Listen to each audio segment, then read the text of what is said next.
আমার শ্রদ্ধেয় আপারা সামনে আছে, আমাদের সামনে কথা বলতে তো আমার আসলে ভয় লাগছে। আপনাদের অনেক ছোট আমি, তারপর আপনাদের কাছে আমি আর কি চাই যে আপনারা কি আমাকে অনুমতি দিচ্ছেন? এত বড় হয়ে গেছে, আপনাদেরকে দেখে খুব ভালো লাগছে এবং আপনাদের সামনে আমি প্রেজেন্টেশন দেবো, এটা তো আমার জন্য আসলে প্রাউড হওয়ার মতো একটা বিষয়। আর এখানে তো আমাদের সাবজেক্টেরই আসলে সবাই আছে এবং যে টপিক্সটা নিয়ে কথা বলবো আমি আসলে সবচেয়ে বেশি আমার কর্মজীবনে ম্যাটারনাল নিউট্রিশন এবং চাইল্ড নিয়ে কাজ করেছি, স্টিল না ওইটাই করে যাচ্ছি। সো আমাকে সব জায়গায় আসলে এই সাবজেক্ট নিয়ে দেখা হয়। আমার কাছে মনে হয়েছে আসলে হিউম্যান লাইফের সবচেয়ে ইম্পর্টেন্ট পার্টই হলো আসলে ম্যাটারনাল নিউট্রিশন। যদি নিউট্রিশনটা এখান থেকে আমরা তৈরি করতে না পারি তাহলে আমার চাইল্ড নিউট্রিশন আসলে তৈরি হবে না। সো একজন মায়ের নিউট্রিশনটা আসলে বিফোর প্রেগনেন্সি থেকে শুরু হয়, ডিউরিং প্রেগনেন্সি থাকে, আফটার প্রেগনেন্সিও থাকে। সো এই টোটালটাকে আসলে কম্বাইন্ড করতে হয়। মা যখন প্রেগনেন্সিতে যাবে তার আগে কিন্তু তার একটা প্রিপারেশন নিতে হয়, যেটা আসলে আমরা এখনো এই বিষয়ে অ্যাওয়ার না। কারণ আমাদের দেশে আসলে প্রেগনেন্সিটা কোনো প্ল্যান প্রেগনেন্সি থাকে না। 90% প্রেগনেন্সি কিন্তু আনপ্ল্যান্ড প্রেগনেন্সি থাকে এবং মা বলতেও পারে না যে তিনি আসলে কনসিভ করেছেন, 1.5 থেকে 2 মাস পরে হয়তো আপনি বুঝতে পারেন।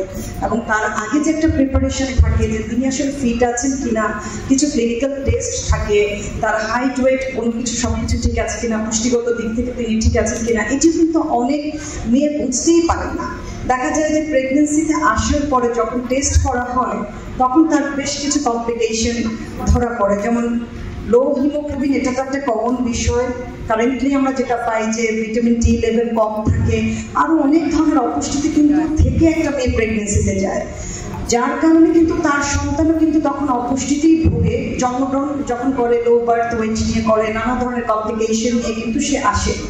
সো যখন সে প্রেগনেন্সিতে যাবে না ডেফিনেটলি তখন কিছু ডেফিসিয়েন্সি নিয়ে সে প্রেগনেন্সিতে যায়।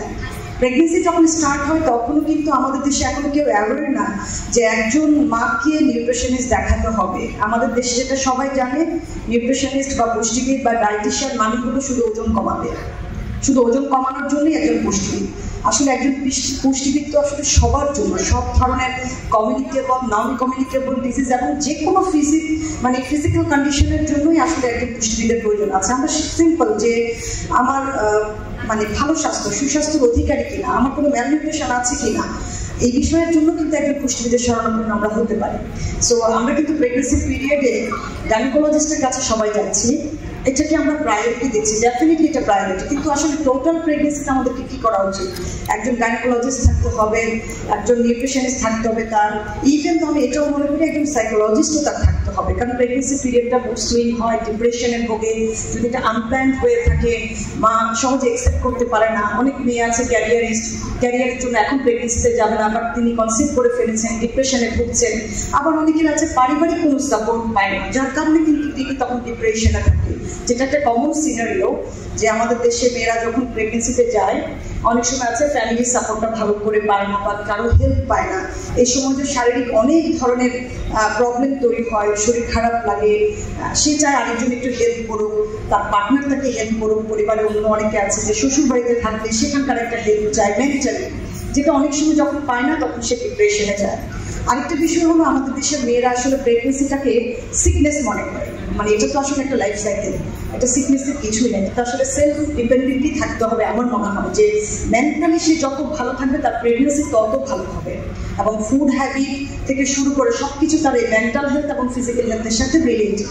লটস অফ ফুড আছে যে ফুডগুলো আমার মেন্টাল হেলথটাকে নষ্ট করে দেওয়ার জন্য দেয়, বাট আমরা কিন্তু কি বুঝতে পারি না। প্রেগনেন্সিতে যাওয়ার আগে অনেক সময় আমাদের অনেক বেশি ওজন থাকে, অথবা আমাদের আন্ডার নিউট্রিশন বা ওজন কম থাকে। এই যে দুটো অপুষ্টি, এই দুটো অপুষ্টি নিয়েও কিন্তু আমরা প্রেগনেন্সিতে যাচ্ছি। সো প্রেগনেন্সিতে যাওয়ার আগে যে একটা পারফেক্ট ওয়েট মেনটেন করতে হয় এটাও আমাদের দেশে জানে না। সো অনেক বেশি ওজনের কারণে তার অনেক ধরনের প্রেগনেন্সি কমপ্লিকেশন কিন্তু শুরু হয়ে যায়। ইভেন তো সেটা জানে না যে আসলে একদম প্রাইম তার নিউট্রিশনটা কী দরকার, যেটা প্রেগনেন্সিতে না খেলেই না। প্ল্যান প্রেগনেন্সিতে যাওয়ার আগে সব গাইনোকোলজিস্ট কিন্তু বলে দেয় যে মিনিমাম 3 থেকে 6 মাস আগে ফলিক অ্যাসিড তাকে খেতে হবে।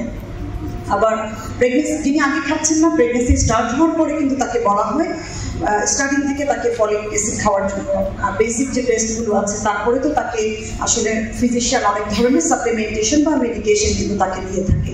সো এই ব্যাপারেও কিন্তু আমাদের দেশের মেয়েদের অনাগ্রহ আছে, এটাতে কোনো রেগুলারিটি নেই তাদের, যার কারণে প্রেগনেন্সি কমপ্লিকেশন আমাদের দেশে বেশি এবং হলো মেয়েরা ভীত থাকে, মানে এটাকে সে সহজভাবে নিতে পারে না। খুব বেশি সিকনেস, এটা নিয়ে যে সিম্পল অফিস করা যায়, এটাতে যে বাসার হাউসহোল্ড ম্যানেজমেন্ট আছে সব কিছু করা যায়, এটা আমাদের দেশে এখনো খুব ভালো প্র্যাকটিস নেই। সো এখানে আসলে খুব ভালো কাউন্সিলিং এর প্রয়োজন যে মেয়েদেরকে এই জায়গাটাতে ডেভেলপ করার জন্য।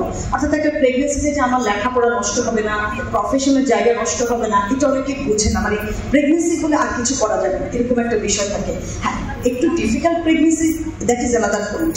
তখন তো আসলে ফিজিশিয়ানই রেস্ট্রিকশন দিয়ে দিবে যে সে কতদিন বেড রেস্টে থাকবে, তার কমপ্লিকেশন অনুযায়ী তাকে ওখানে থাকতেই হবে। বাট একেবারে নর্মাল প্রেগনেন্সিতে কিন্তু আমরা আসলে সব কিছু করতেই অভ্যস্ত যদি আমরা প্রপারলি প্রেগনেন্সি ডিউরিং প্রেগনেন্সিতে আমাদের নিউট্রিশনটাকে আমরা মেনটেন করতে পারি। সো আমরা আসলে এখানে যারা আছে ম্যাক্সিমাম আমি জানি যে ডিউরিং প্রেগনেন্সিতে কমন কিছু নিউট্রিশন আমাদেরকে মেনটেন করতে হয়। তারপরে ফলিক অ্যাসিড যুক্ত খাবার, ভিটামিন ডি, ওমেগা 3, আয়রন যুক্ত খাবার এবং ওভারঅল মাইক্রোনিউট্রিয়েন্টগুলো আমাদেরকে কিন্তু আসলে মেনটেন করতে হয়। আর হেলদি ওয়েট মেনটেন করার জন্য আসলে সিম্পল আমরা যদি বলি যে মাকে খুব ভালো ধরনের প্রোটিন দিতে হবে, ফার্স্ট ক্লাস প্রোটিনই যদি আমরা শুধু মেনটেন করি সেখান থেকে আমরা ভালো আয়রন পেয়ে যাচ্ছি। ভালো প্রোটিন মানে ভালো আয়রন, কিন্তু অর্থাৎ ফার্স্ট ক্লাস আয়রনের কথা যদি বলি সেটা থাকে। এবং আমরা 6 কথা বলে থাকি, বিগ ক্যালোরিক প্রোডাক্ট, ডেইরি প্রোডাক্টের কথা বলে থাকি।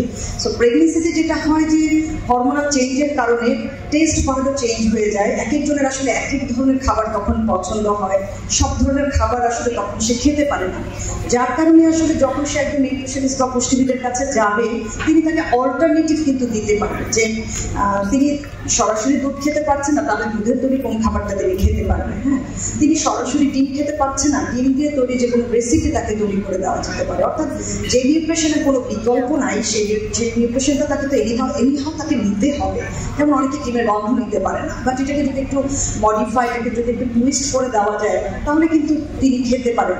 সো এই হেল্পগুলোই কিন্তু নিউট্রিশনিস্টরা করে থাকে যে ডিউরিং প্রেগনেন্সিতে মা কিভাবে ভালো করে খেতে পারবে তার টেস্ট অনুযায়ী তাকে প্ল্যান তৈরি করে দেওয়া।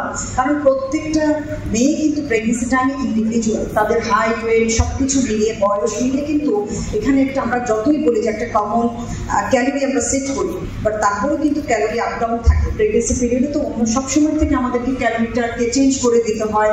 রেগুলার চাহিদা থেকে মিনিমাম প্রতিটা ট্রাইমিস্টারে 300 করে আমাদেরকে প্লাস করে দিতে হয়। সো এই যে ক্যালোরি সেট করে দেওয়া তার মানে কি পুরো খাবারটা যেন তার ব্যালেন্স থাকে, তার যেন carbohydrate, protein, fat, vitamin, minerals এবং ওয়াটারের একটা সমন্বয় থাকে পুরো প্রেগনেন্সি জুড়ে, সেই বিষয়টা নিশ্চিত করাই কিন্তু আমাদের কাজ।